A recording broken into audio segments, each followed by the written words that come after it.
سورۃ الانفال۔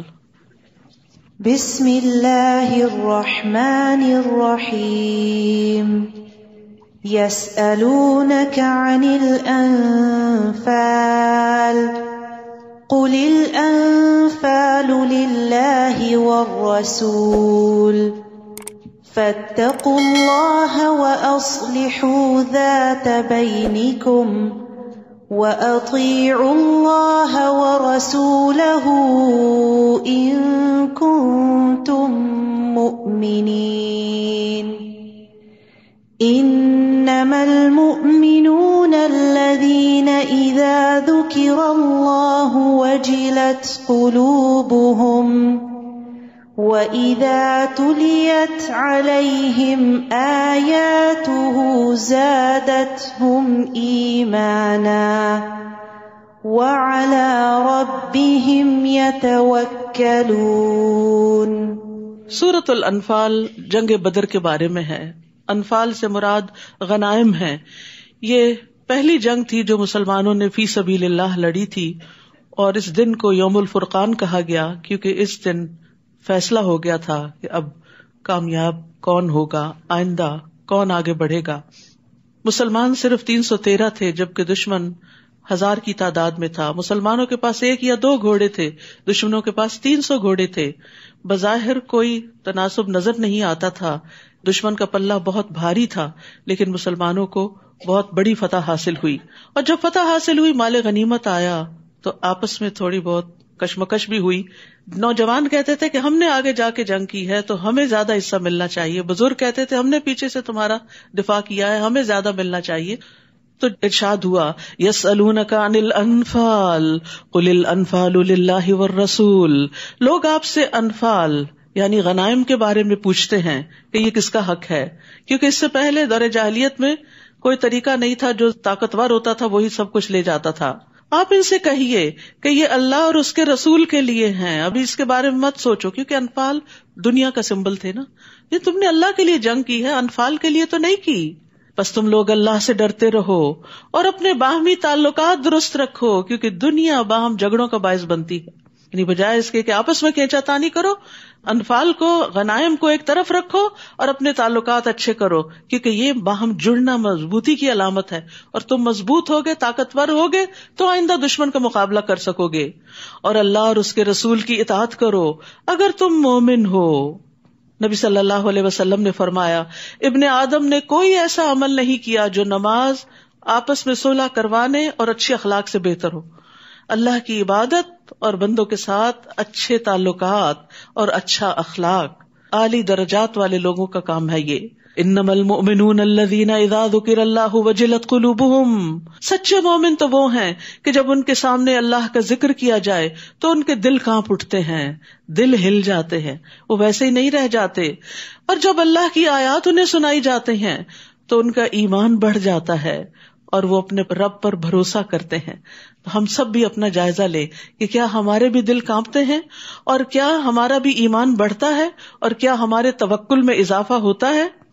الذین یقیمون الصلاۃ ومما رزقناہم ینفقون، جو نماز قائم کرتے ہیں اور جو کچھ مال و دولت ہم نے انہیں دے رکھا ہے اس میں سے خرچ کرتے ہیں، یہ ہوتے ہیں سچے مومن۔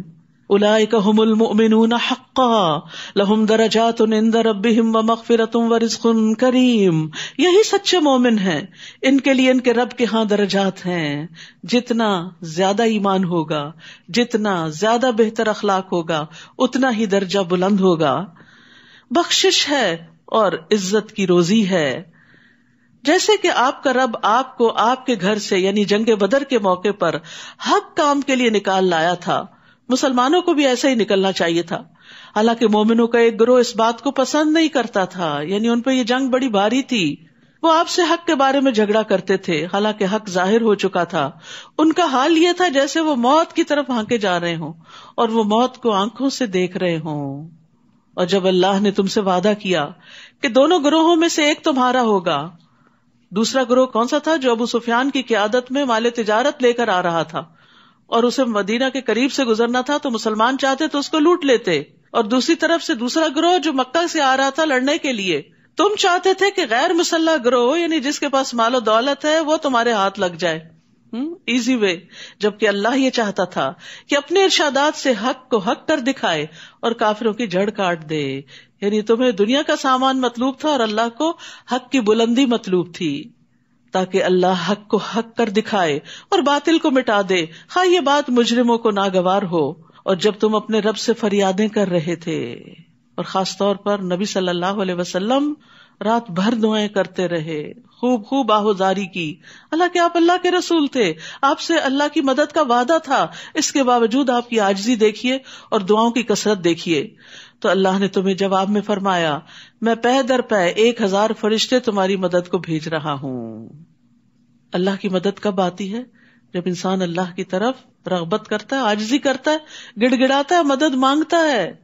یہ بات اللہ نے تمہیں صرف اس لیے بتا دی کہ تم خوش ہو جاؤ کہ تم تنہا نہیں، صرف 313 نہیں، 1000 فرشتے بھی آ رہے ہیں، اور تمہارے دل مطمئن ہو جائیں. ورنہ مدد تو جب بھی ہو اللہ ہی کی طرف سے ہوتی ہے. یہ قانون بتا دیا گیا. وَمَن نَّصْرُ إِلَّا مِنْ عِنْدِ اللَّهِ، مدد ہمیشہ اللہ ہی کی طرف سے آتی ہے. یقیناً اللہ بڑا زبردست اور حکمت والا ہے. اور وہ وقت یاد کرو جب اللہ نے اپنی طرف سے تمہارا خوف دور کرنے کے لیے تم پر غنودگی طاری کر دی، اور آسمان سے تم پر بارش برسا دی تاکہ تمہیں پاک کر دے، اور شیطان کی ڈالی ہوئی نجاست تم سے دور کر دے، یعنی اس کے وسوسے اور خوف دلانا، اور تمہارے دلوں کو مضبوط کر دے اور تمہارے قدم جما دے. جب آپ کا رب فرشتوں کو حکم دے رہا تھا کہ میں تمہارے ساتھ ہوں، لہٰذا مسلمانوں کے قدم جمائے رکھو، ان کو حوصلہ بڑھائے رکھو. میں بھی کافروں کے دل میں روب ڈال دوں گا، پس تم ان کی گردنوں اور جوڑ پر ضربیں لگاؤ. گردنوں کے اوپر 2 ہیں، یعنی ایک تو سر اوپر ہے گردن کے، یعنی سر پھوڑو، اور دوسرا گردن کاٹ دو، اور ہر جوڑ پر ضربیں لگاؤ. یہ اس لیے تھا کہ انہوں نے اللہ اور اس کے رسول کی مخالفت کی تھی، اور جو اللہ اور اس کے رسول کی مخالفت کرے تو اللہ تعالیٰ ایسے لوگوں کو سخت سزا دینے والا ہے. اور کافروں سے فرمایا، یہ عذاب تو اب چکھو، اس کے علاوہ کافروں کو دوزخ کا عذاب ہوگا، یعنی دنیا میں بھی ذلت اور آخرت میں بھی عذاب. یا ایھا الذین آمنوا، اے لوگوں جو ایمان لائے ہو، جب میدان جنگ میں تمہاری کافروں سے مٹ بھیڑ ہو تو کبھی پیٹ نہ پھیرنا. یعنی چونکہ تعداد میں کم تھے تو خطرہ تھا اس بات کا کہ زیادہ دشمن دیکھ کے کہیں واپس نہ دوڑنے لگے اور بھگدڑ نہ مچ جائے، تو روک دیا گیا کہ میدان جنگ سے بھاگنا کبیرہ گناہ ہے. اور جو شخص اس دن پیٹ پھیرے گا، الا یہ کہ وہ کوئی جنگی چال چل رہا ہو یا مڑ کر اپنے دستہ فوج کو ملنا چاہتا ہو، تو ایسا آدمی اللہ کے غضب میں آ گیا. یعنی ان وجوہات کی بنا پر اگر کوئی پیٹ پھیر کے جاتا ہے، اس کا ٹھکانہ دوزخ ہوگا، اور وہ بہت بری پلٹنے کی جگہ ہے. استغفر اللہ.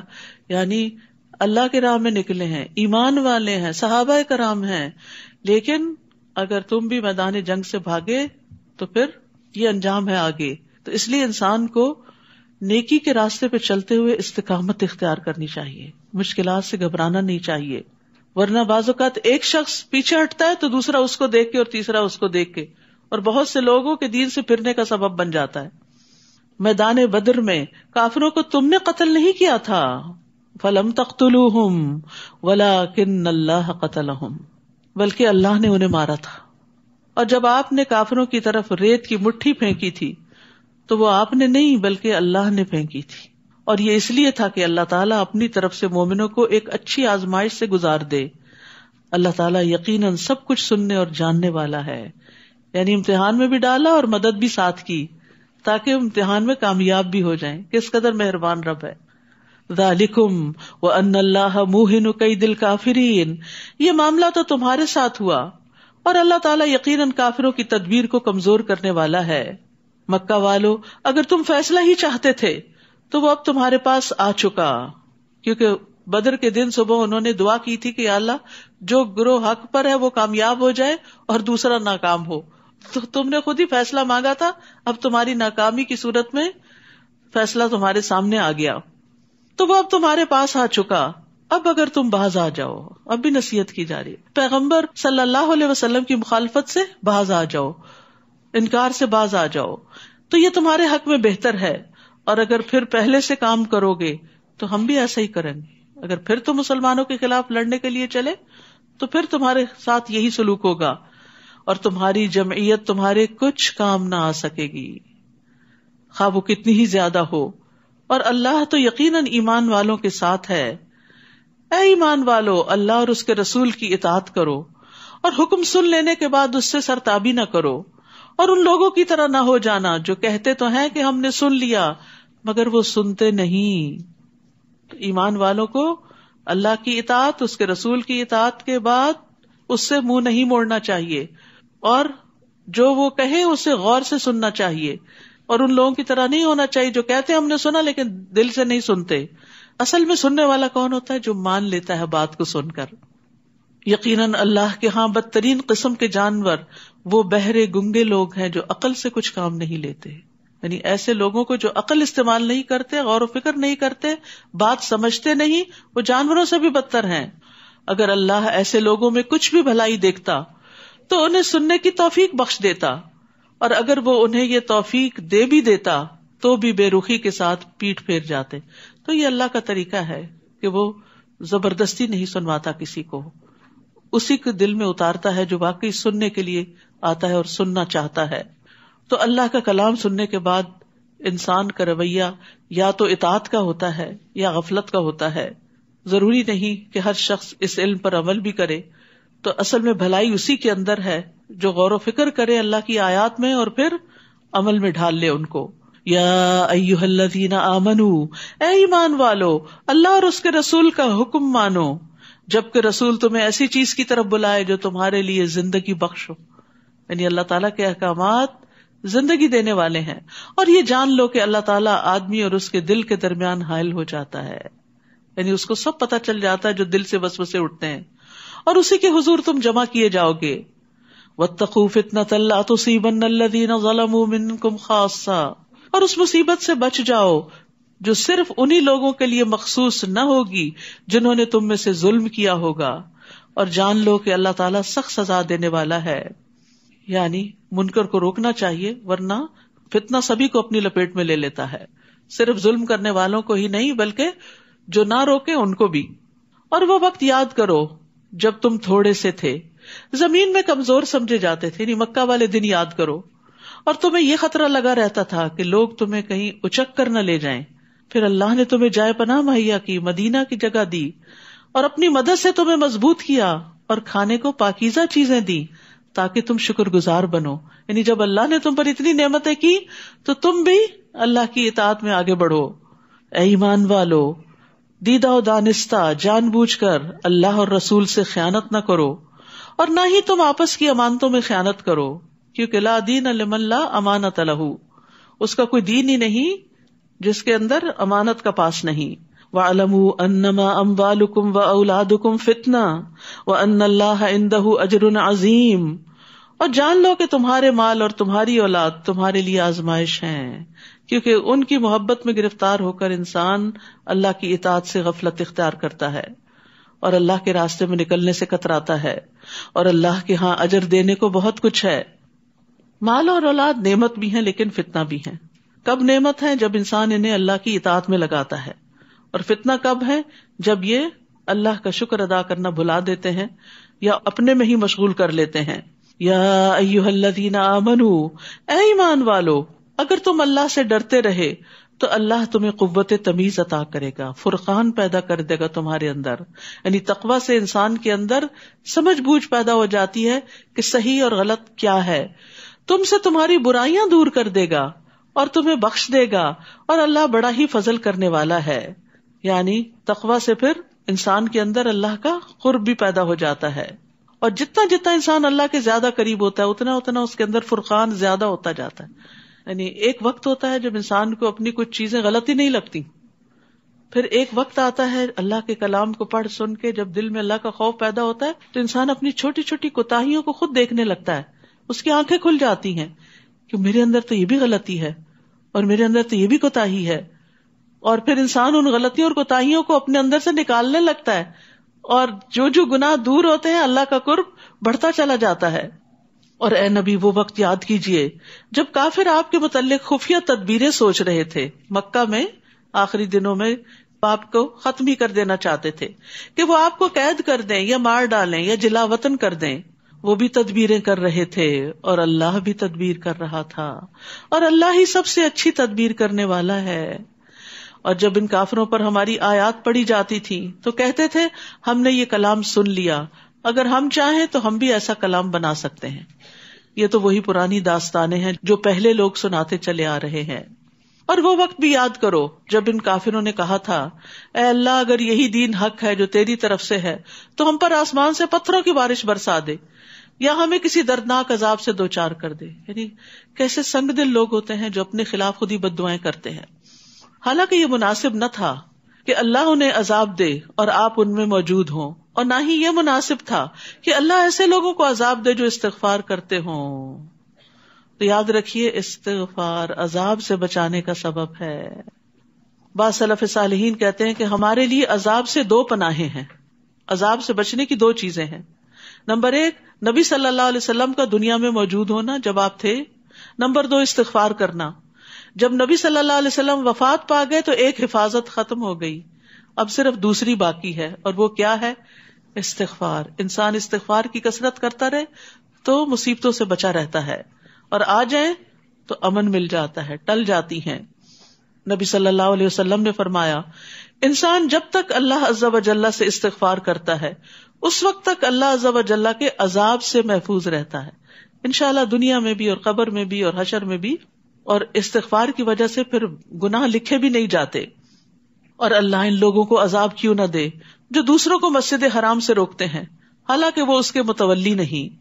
اس کے متولی تو صرف وہی ہو سکتے ہیں جو پرہیزگار ہوں، لیکن ان میں سے اکثر لوگ یہ حقیقت نہیں جانتے. بیت اللہ میں ان لوگوں کی نماز بس یہی ہوتی تھی کہ وہ سیٹیاں بجاتے اور تالیاں پیٹتے، ایک انٹرٹینمنٹ بنا لی تھی انہوں نے، عبادت بھی. تو لو اب عذاب کا مزہ چکھو. یعنی یہ تمہارے اپنے بدعمالیوں کی وجہ سے یہ سب کچھ تم پر مسلط ہوا ہے. یہ اس کا بدلہ ہے جو تم حق کا انکار کر دیا کرتے تھے. ان الذین کفروا ينفقون اموالهم ليصدوا عن سبیل اللہ. یہ کافر اپنے مال اس لیے خرچ کرتے ہیں کہ لوگوں کو اللہ کی راہ سے روک دیں، اور ابھی یہ لوگ اور بھی خرچ کریں گے، پھر یہی بات ان کے لیے حسرت کا باعث بن جائے گی، پھر وہ مغلوب ہوں گے، پھر یہ کافر جہنم کی طرف گھیر لائے جائیں گے تاکہ اللہ پاک کو ناپاک سے الگ کر دے، پھر ناپاک کو ایک دوسرے کے اوپر رکھ کر ان سب کا ڈھیر لگا دے، پھر اس ڈھیر کو جہنم میں پھینک دے. یہی لوگ ہی دراصل نقصان اٹھانے والے ہیں. اے نبی صلی اللہ علیہ وسلم ان کافروں سے کہیے اگر اب بھی وہ باز آ جائیں تو ان کے پچھلے گناہ معاف کر دیے جائیں گے. سبحان اللہ. ساری مخالفتیں اور نبی صلی اللہ علیہ وسلم اور صحابہ کو دی جانے والی اذیتیں اور پھر جنگ مسلط کرنا، یہ سب معاف ہو جائے گا اگر تم اب بھی ایمان لے آؤ. اور اگر پہلے سے کام ہی کرتے رہے تو گزشتہ قوموں میں جو سنت الہی جاری رہی وہی ان کا حال بھی ہوگا. وَقَاتِلُوهُمْ حَتَّى لَا تَكُونَ فِتْنَةٌ. اور ایسے لوگوں سے جنگ کرو تاکہ فتنہ باقی نہ رہے. یعنی نبی صلی اللہ علیہ وسلم جو کفار قریش کے خلاف جنگ کر رہے تھے تو اس کا اصل مقصد کیا تھا کہ فتنہ ختم ہو جائے اور دین پورے کا پورا اللہ کے لیے ہو جائے. اور اگر یہ باز آ جائیں تو جو کچھ یہ کریں گے اللہ اسے خوب دیکھ رہا ہے. وَإِن تَوَلَّوْا فَاعْلَمُوا أَنَّ اللَّهَ مَوْلَاكُمْ نِعْمَ الْمَوْلَىٰ وَنِعْمَ النَّصِيرُ. اور اگر وہ نہ مانے تو جان لو کہ اللہ تمہارا سرپرست ہے جو بہت اچھا سرپرست ہے، بہت اچھا مددگار ہے.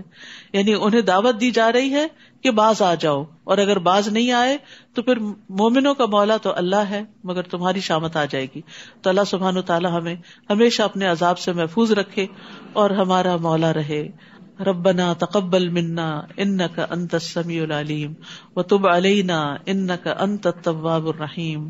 وصلی اللہ تعالی علی خیر خلقہ محمد وعلی آلہ واصحابہ واہل بیتہ اجمعین برحمتک یا ارحم الراحمین. السلام علیکم ورحمۃ اللہ وبرکاتہ.